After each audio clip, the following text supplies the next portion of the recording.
Buddy, we're so glad that Dwayne is here. Usually he joins with us on Zoom and we get to see him, but he's here today live and in person, and we're able to have a baptismal service for him. And so what we're going to do is we're continuing about the sanctuary message, and just like Zerubbabel, Ezra, Nehemiah, who had enemies during the restoration of the sanctuary, in this time that we have to restore the sanctuary, which is us, right? We have to restore this sanctuary. There's going to be enemies, and the biggest enemies comes from where? It comes from within, right? It was the high priest who was the enemies. It was the leaders who were the enemies at the time of Nehemiah, and we've studied that the enemies of the sanctuary message that was laid down as a central pillar, right, of our faith. It is a central pillar of our faith. Was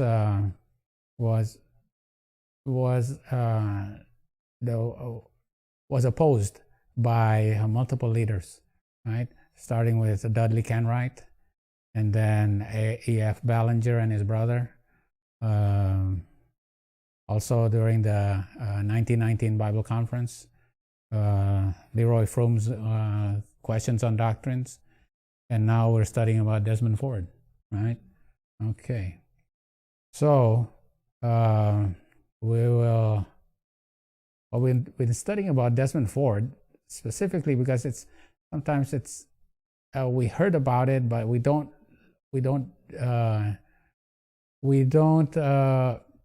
specifically study about it that much. And why would we really want to study about it? I think it's because this is what we've learned, is that the enemies of the sanctuary doctrine will just use the arguments that have been used in the past, right? It's not as if they go and study the sanctuary very deeply, and then they said, okay, what about this? What about that? Right? What they will just use is the same arguments over and over again that was used by Dudley Canwright, E.F. Ballinger, and they just do it over again, right? Except for Desmond Ford. He goes even beyond. Right? And remember what we did was Desmond Ford uses a method, right? Not line upon line or anything like that. Or what we use, our method is the historicist method, right, of studying prophecy. His method is called the Apotelesmatic method. Basically, it allows him to put prophecy wherever he wants. Yeah. He can never be wrong. Wherever he wants, he decides whatever he wants to decide. Here and here. Yeah, right. Just because he's a theologian and a seminarian, he says, okay, whose sin that was judged during the investigative judgment? Whose sin was it? The little horn's sin. And who's the little horn? It's not Rome. Who is it? Antiochus Epiphanes, right? And boy, that goes directly against what our pioneers taught, right? It was directly against what our sanctuary doctrine was based on, right? Okay, and we studied about several of his arguments, but then now we're going to go on this one here, specific there, number 4 here. Yeah, he has 12 different. He summarizes, right? If you want to read 900 pages of his manuscripts, boy, that's a lot. I tried to go over it a little bit, but that is a lot of things to study. And basically, he just summarizes a lot of a lot of the arguments that is used before, and he adds more into it. And then he summarizes 12 points that he has against the Adventist sanctuary doctrine, right? And this is number 4. There is no obvious verbal link between Daniel 8 and Leviticus 16. Okay. All right. What is the link between the sanctuary being cleansed in Daniel 8:14 and Leviticus 16? What is Leviticus 16? It's the Day of Atonement. What is the link, right? We just say, okay, right? The sanctuary being cleansed has something to do with the Day of Atonement, right? But where is that link? Where is that verbal link? He claims there's no verbal link between the cleansing of the sanctuary in Daniel 8:14 and the cleansing of the sanctuary in Leviticus 16 during the Day of Atonement. Right? He says it's not just a cleansing, but it is actually it has to be restored. Right? It is not a cleansing of sin, because he uses Antiochus Epiphanes. Antiochus Epiphanes, he defiled the temple, and who has to come and cleanse that's not cleansed? Restore that sanctuary. No. Who's that? Judas Maccabees, right? So it's Maccabees. Maccabees did not cleanse the sanctuary of sin. What he did, it was restore the defiled temple, right?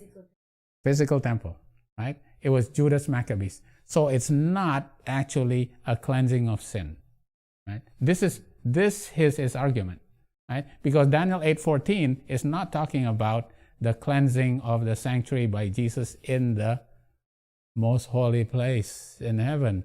It's talking about Judas Maccabees restoring the defiled temple that was done by Antiochus Epiphanes, right? So basically, fixing something. Right. That the word. If this chair is broken and I fix it, right, what does that have to do with something being justified? Mm-hmm. Which is a deeper, right, mm-hmm, the understanding and how it was trampled, because no longer do you understand what the sanctuary is. The sanctuary is, but it was already, the truth of the sanctuary is already put down. It has to be justified. It has to erect it. It has to be made right, right? It has to be made right. And this is what, so this is why he says there's no link between Daniel 8 and Leviticus 16. Okay, all right. And then we read about basically Seventh-day Adventist argument against that. Now, the argument is basically saying, well, the Adventists believe that there is a link, right? Because we believe it's the cleansing of the sins in the most holy place, right? That is what is actually happening, right? So that's what we believe. Okay, but the thing about that, there has to be a better answer than that. There has to be some sort of link. So I decided to just go and find out where is the link between the sanctuary being cleansed in Daniel 8:14 and the Day of Atonement sanctuary cleansing. Okay? All right. Well, we've been reading Hebrews 8, right? Who serve unto the example and shadow of heavenly things, as Moses was admonished of God, right? He that thou make all things according to the pattern, because the shadow and example of the earthly tabernacle, right, is made according to the pattern of what is in heaven that Moses actually saw, right? Hebrews 9, verse 8 and 9, yeah? It is a figure for the time then present, in which were offered both gifts and sacrifice, right? It is a figure, okay? These things, what happens on earth is a type of what happens in heaven.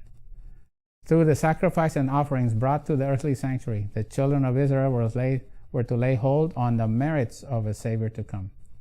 And in the wisdom of God, the particulars of this work were given us, that we might, by looking to them, understand the work of Jesus in the heavenly sanctuary, right? This is early writings, right? So to be able to understand what Jesus is doing in heaven, we have to study what is done on earth by the high priest. Okay, all right. So we'll go and look at Leviticus 16. I usually don't underline things, but I decided to do it this time because sometimes it's missed, right? This happens on the yearly Day of Atonement, when the sanctuary is to be purified of sin, right? And he shall take of the congregation of the children of Israel two kids of a goat, of the goats for a sin offering, and a ram for a burnt offering. Okay, let's see. 2 kids of a goat and a ram for a burnt offering. Okay, where's the ram?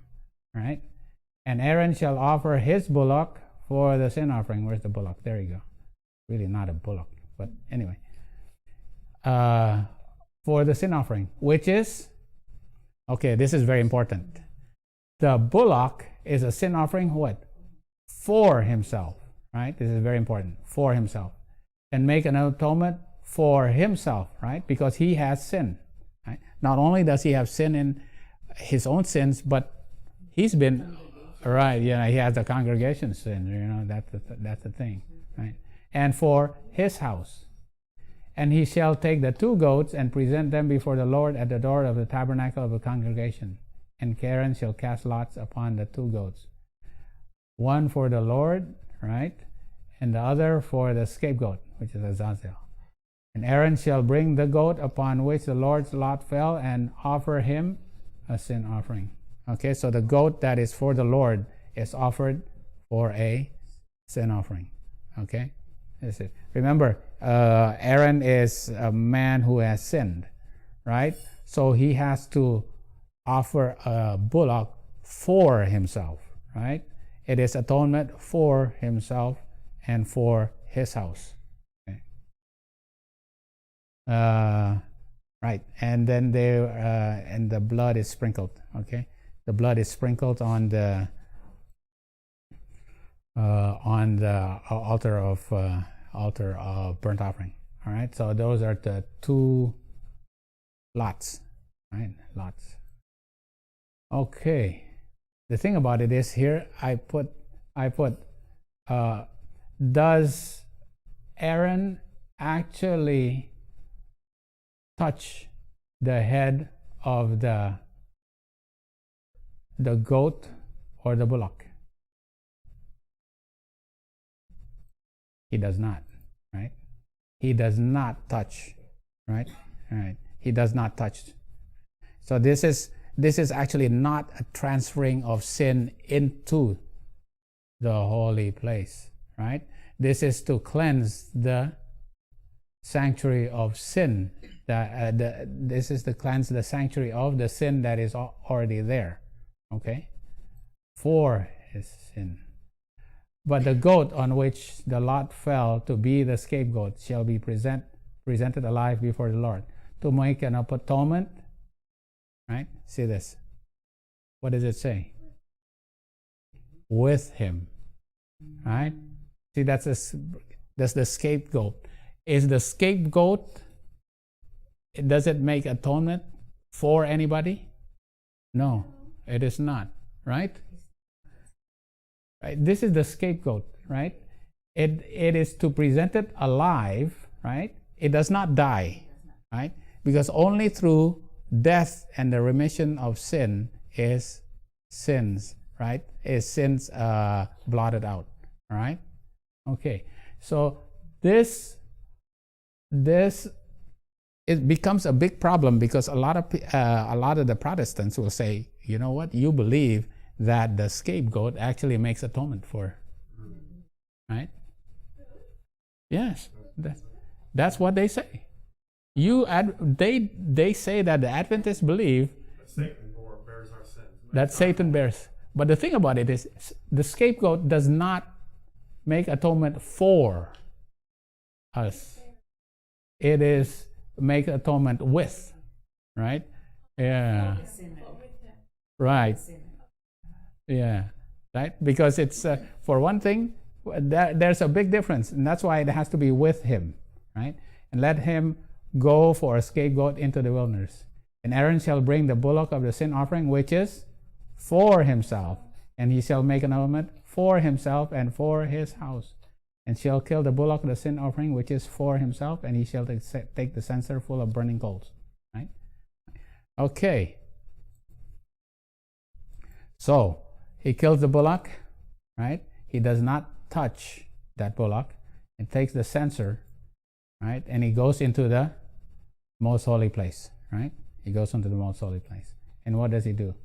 And he shall take the blood of the bullock and sprinkle it with his finger upon the mercy seat eastward. And before the mercy seat shall he sprinkle the blood with his finger 7 times, right?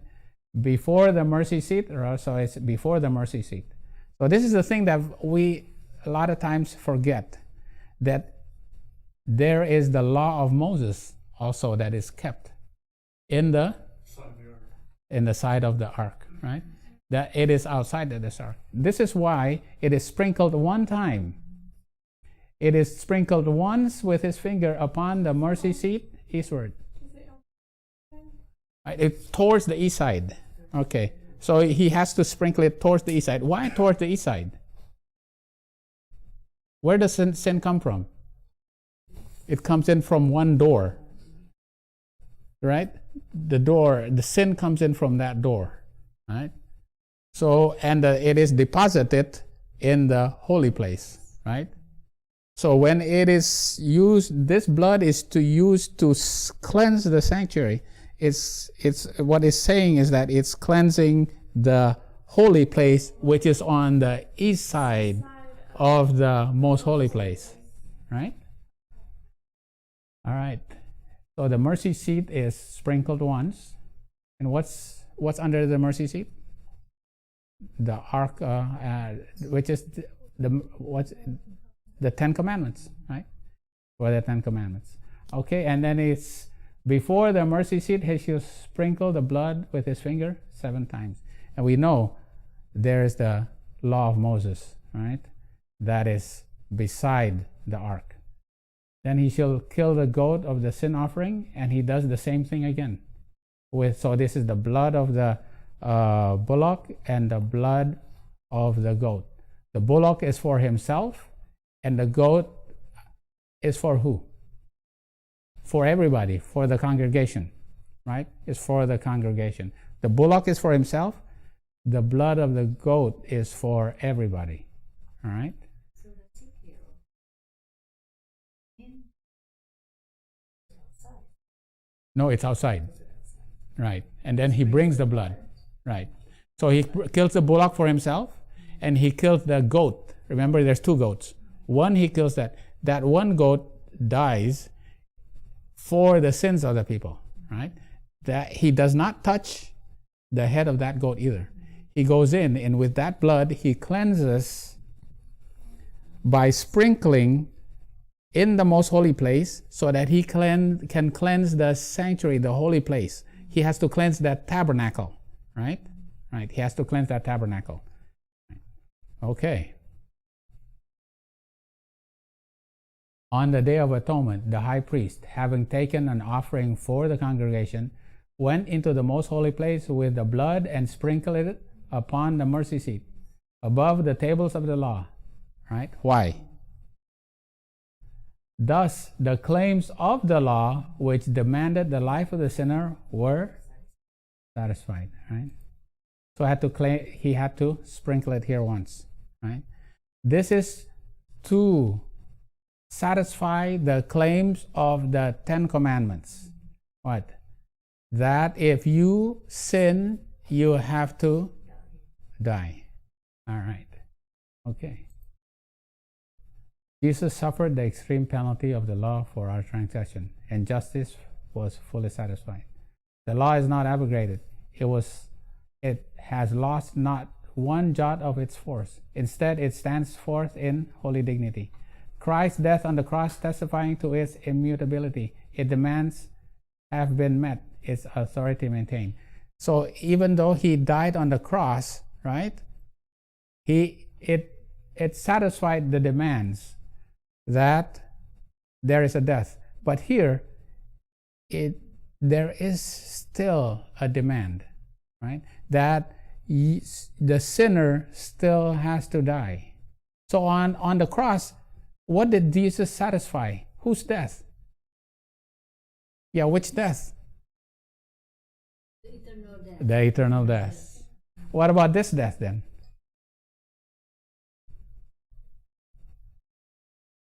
That's how many types of death do we have to go through? 2, right? Right. There's an eternal death. So we don't, because he died on the cross, we don't have to die that eternal death.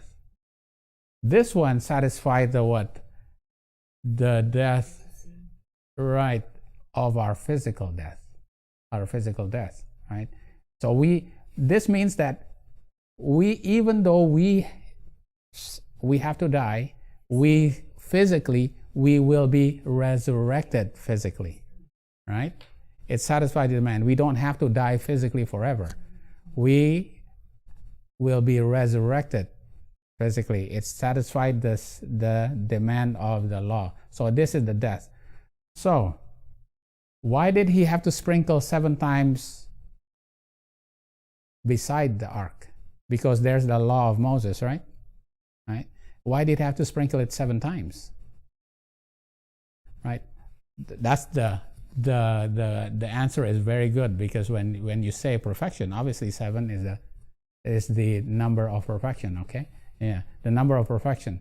But there's another reason, all right? There's another reason why it had to be sprinkled 7 times, right? Justice moved from his exalted throne, and with all the armies of heaven approached the cross, where it saw one equal with God, bearing the penalty of all injustice and sin. With perfect satisfaction, justice bowed in reverence at the cross, so that the penalty was satisfied at the cross. Okay, but when Jesus died at the cross, he died as the evening sacrifice. Right? He died as the evening sacrifice.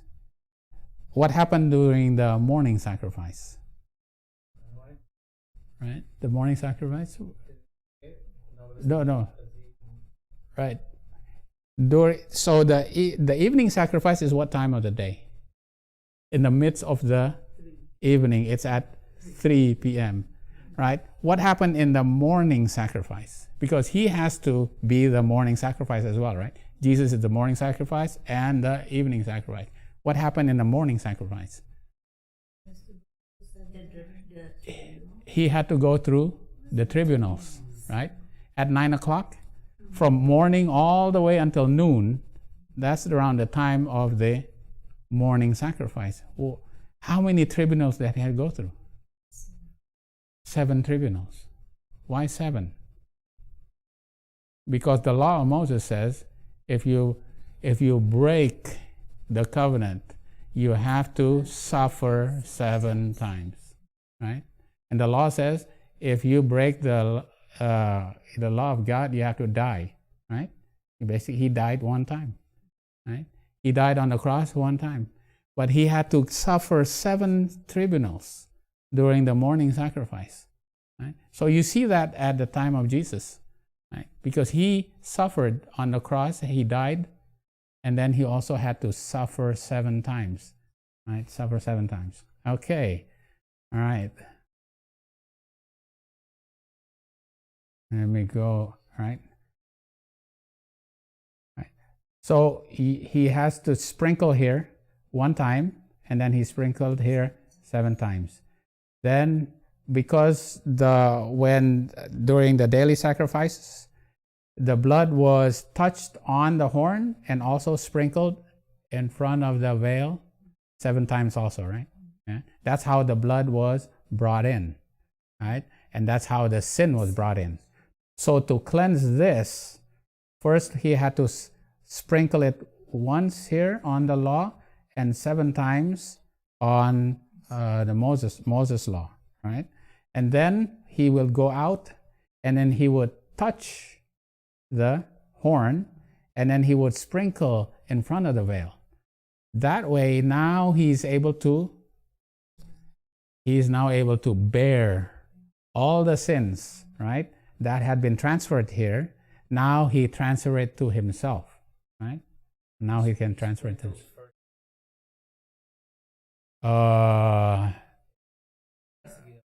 Yeah, I have to. Right, I can't remember the exact detail. Right, you can look it up. Yeah. All right.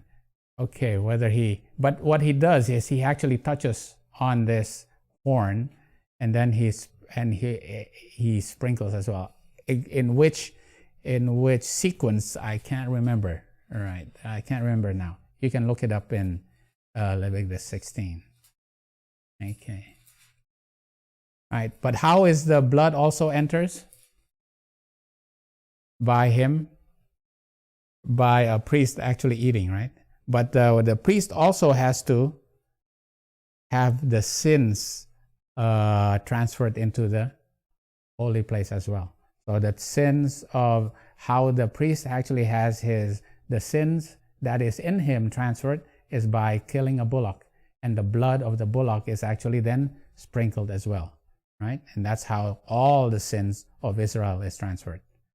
So when it is not true that the sins of the common people was not transferred by blood into the holy place, because it was, even though it was initially born because the meat offering was swallowed by the priest. Okay. All right. And there shall be no man in the tabernacle of the congregation when he goeth to make an atonement in the holy place. Right? It is only he alone that goes in. In the service of the early sanctuary, which, as we have seen, is a figure of the service in the heavenly, when the high priest on the Day of Atonement entered into the most holy place, the ministration in the first apartment ceased. God commanded, there shall be no man in the tabernacle of the congregation when he goeth to make atonement in the holy place until he come out. So, when Christ entered the Holy of Holies to perform the closing work of the atonement, he ceased his ministration in the first apartment. But when the ministration in the first apartment ended, the ministration in the second apartment began. All right? So then he actually ends what happens in the first apartment, and he starts what happens in the second apartment, all right? In the most holy place. Okay. And he shall go out onto the altar that is before the Lord, and make an atonement for it. He shall take the blood of the bullock and the blood of the goat. Oh, here we go. Here it is. I was just gonna say. Here's the answer right there. And he will put, right? So he will put upon the horns. Okay, so he will touch the horn of the altar round about, and shall sprinkle the blood upon it with his finger 7 times and cleanse it. Right? Then he had to cleanse it. Now he's in the holy place, right? And hallow it from the uncleanness of the children of Israel. So now what he does, he transferred all their sins because he touched this, right? And when he had made an end of the reconciling the holy place and the tabernacle of the congregation and the altar, he shall bring the live goat. And then he will bring the live goat, and then what he will do? What will he do? He will touch. But now, how does he touch him? How does both hands, right? Why both hands now? All of the sins now goes. All of the sins goes, right? All of the sins go now to the live goat, right? See, what does he do? He has to make an ending of reconciling the holy place, right? Because he sprinkled in the most holy to reconcile, to make holy the holy place. Because that holy place had all the records of the sins. That had to be reconciled, right? And then the tabernacle, obviously the tabernacle had been, defiled by the sins of the people, right? And therefore, he will now take those sins and bear them in him, right? By taking the blood on him, right? Because it's on him now. And then now he will transfer it to the live goat, all right? All right.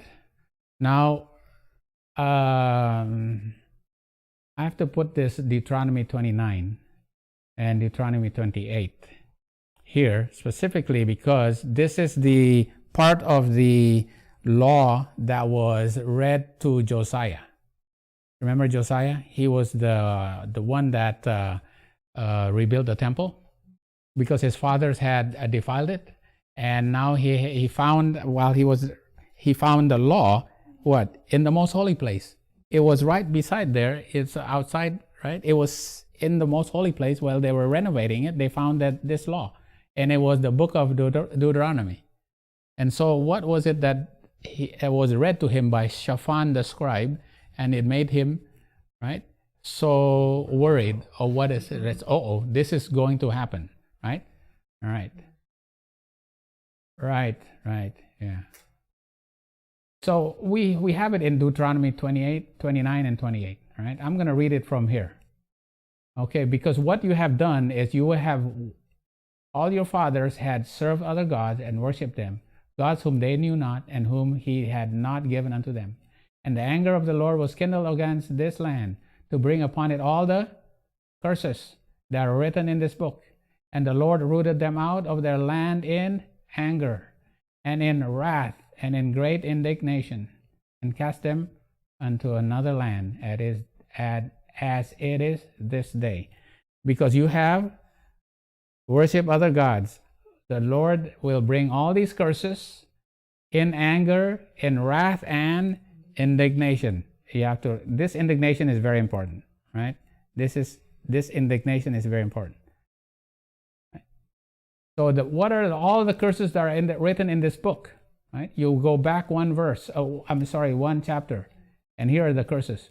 Cursed thou shalt be in the city, cursed shalt thou be in the field, cursed thy basket and thy store, cursed be the fruit of thy body and the fruit of the land, increase thy kind and the flocks of thy sheep, curses when thou comest in, and cursed when thou goest out. You are cursed in everything.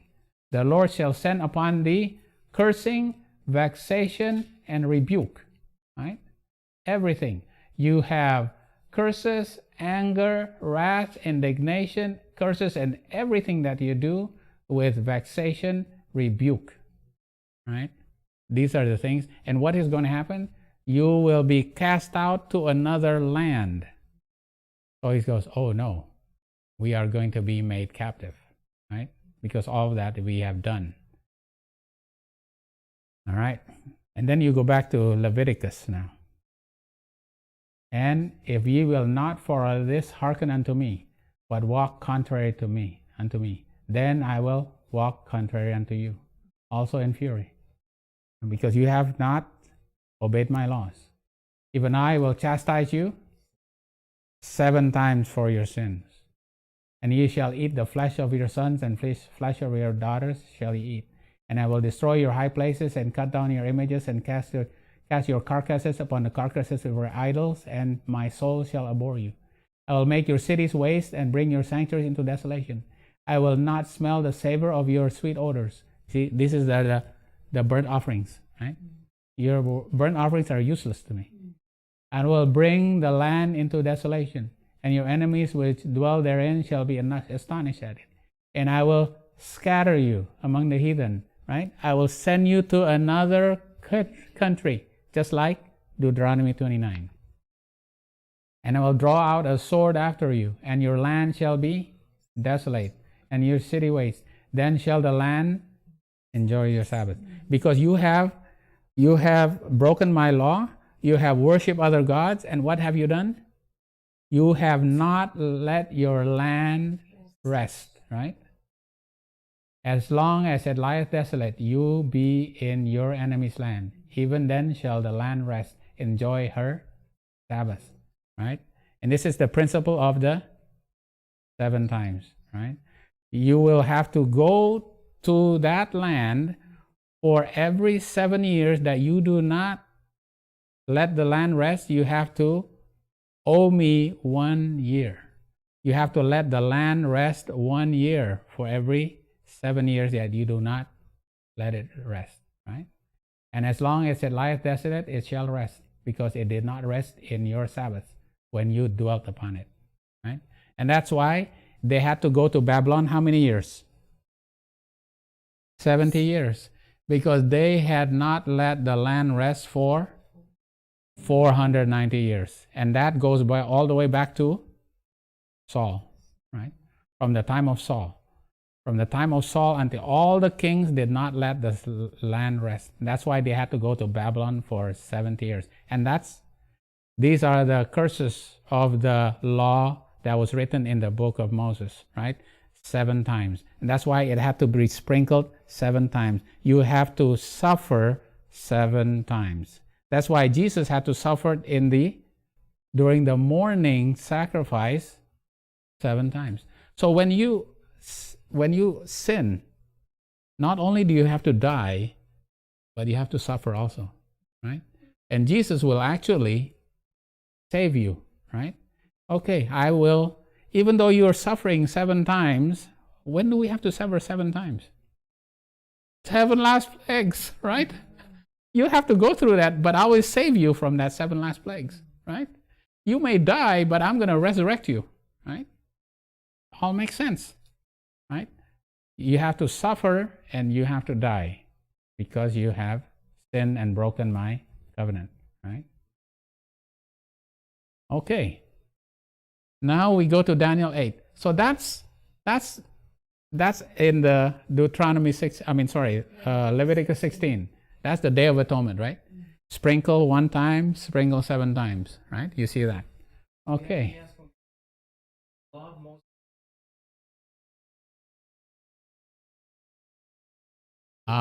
Yeah, we don't know. Yeah, but we know it was not in the ark. It was outside. Yeah, right. It was aside because Josiah, when they were refurbishing, right? They found it in the most holy place, right? Yeah. Okay. So now, how do we connect this Leviticus 16 with Daniel 8? Daniel 8, right? We probably should memorize this already. Then when I heard one saint speaking to another saint, said unto that certain Palmoni, right? Certain saint is Palmoni, which spake, how long shall be the chazon concerning the daily sacrifices, added word, and the transgression of desolation, to give both the sanctuary and the host to be trodden underfoot. And he said unto me, unto 2,300 Arab and Bulgars, right? Which is translated days, right? Arab and Bulgars is evenings and mornings.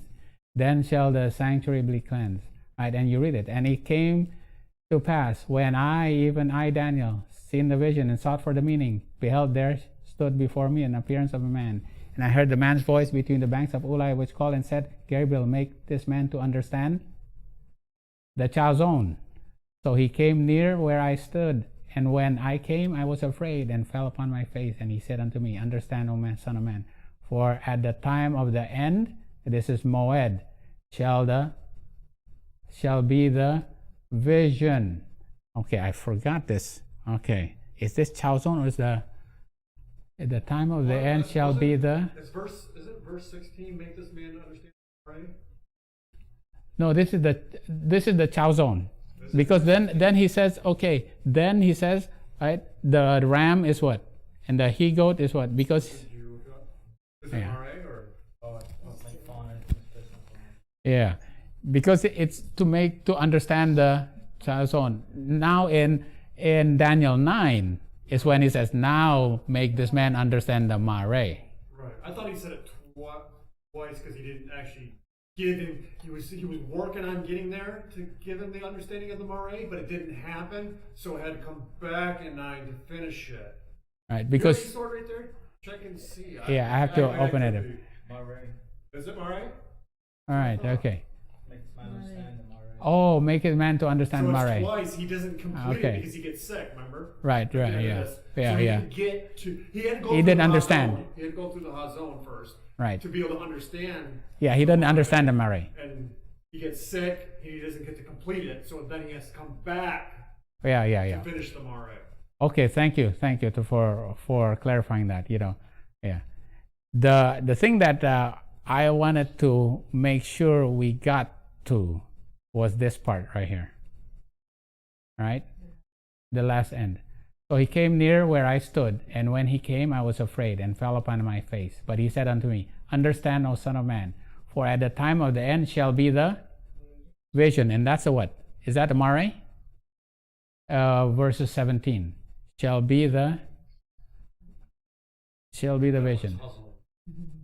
Shall be the, is it the Hazon? I think so. Yeah, I think it's the Hazon. It shall be the Hazon. Okay. Now, as he was speaking unto me, I was in a deep sleep on my face toward the ground. But he touched me and set me upright. And he said, behold, all right, this is important right here. I will make thee know what shall be in the last end of the indignation. The first mention of indignation is in Deuteronomy. It's in Deuteronomy. I will make you the understanding of the last end of the indignation. When did the indignation start? With the 7 times, right? Because you did not follow my laws and my commandments. I will send you out with anger and wrath and vexation and indignation, right? Now this is going to be the end of the indignation, right? The end of the indignation. For at the time appointed, the end shall be, right? This is the end of the last end of the indignation. The thing about it is, why is it the last end of the indignation? The rebellion is coming to its end. Yeah. There's another meaning to it, because there's 2 indignations, right? There's actually 2 indignations, right? The first indignation was the indignation for the 10 tribes of the north, and there's also the indignation for the 2 tribes of the south, right? Because there's 2 indignations. Okay, then will be the last end. See, I will make thee known what shall be the last end of the indignation, all right? Okay.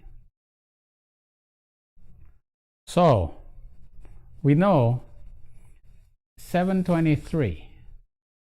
723 is the year. Now this is all from our pioneers, all right?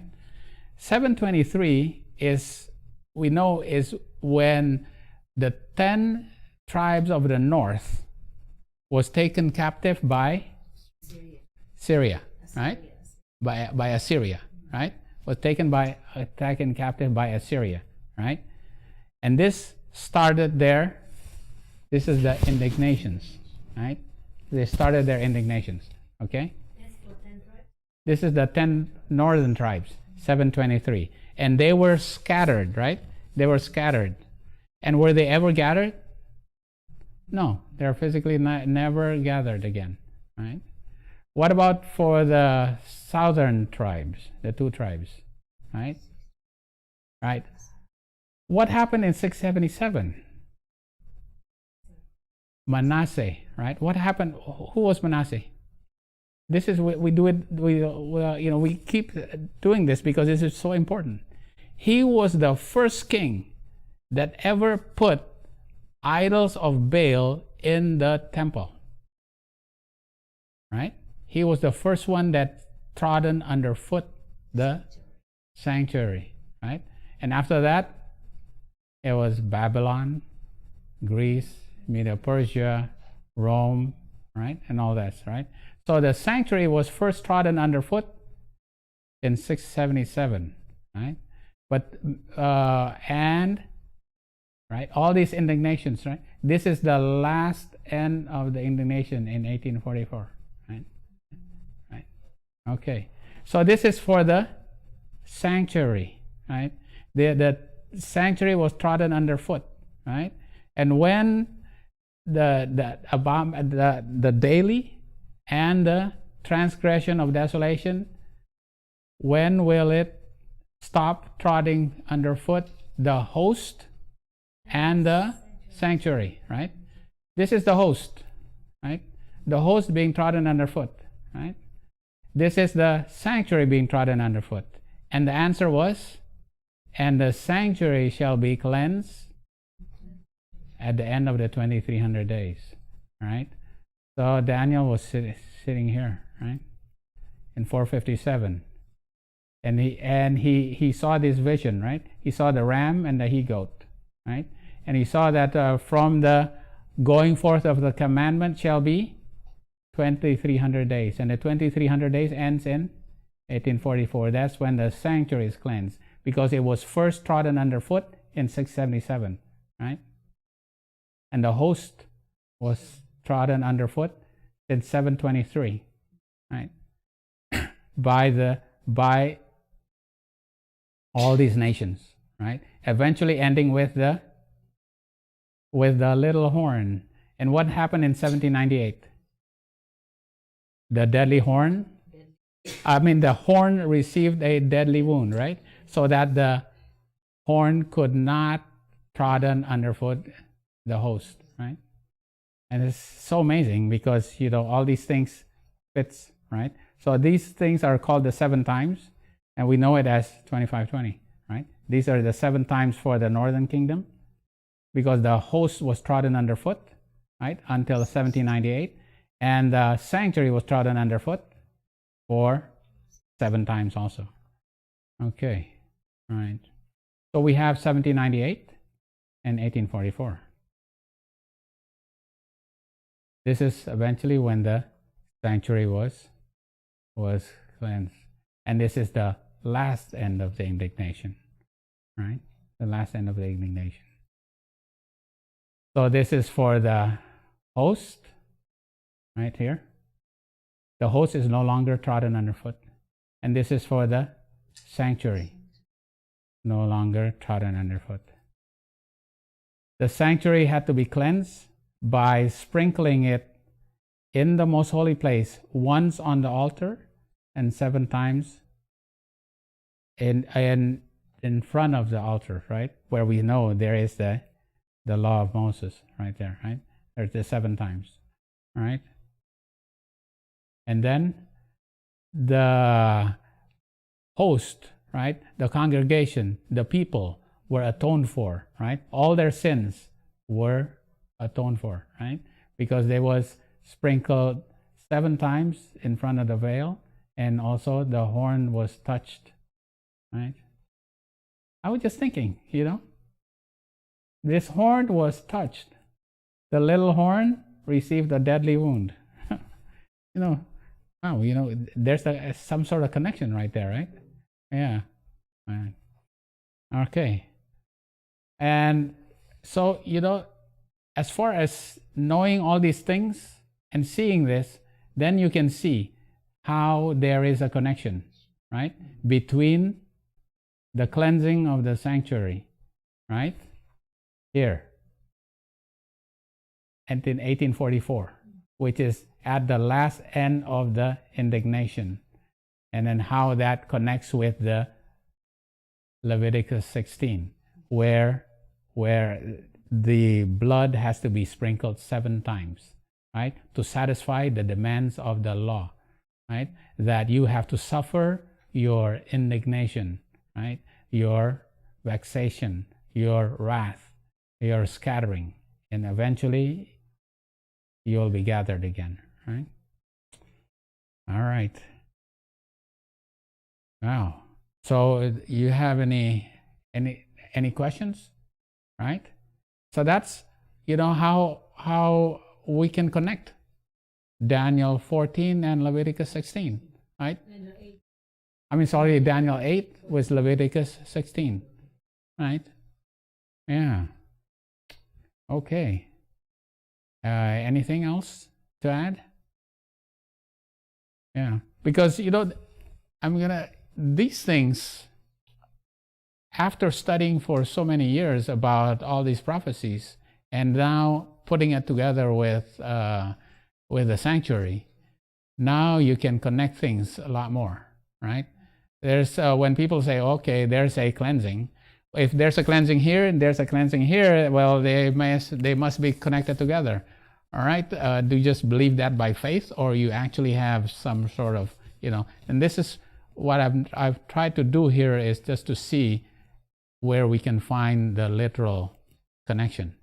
And the literal connection is through that indignation. And that indignation in Deuteronomy, which is basically the curses of Leviticus in Leviticus 25, right, is the 7 times. And that's why you have the 7 times in Leviticus 16, right? Right.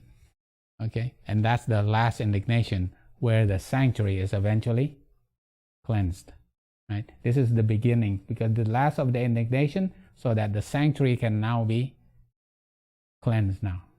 All right. Okay. We just do this a little at a time. I still have, there's several more of Desmond Ford's,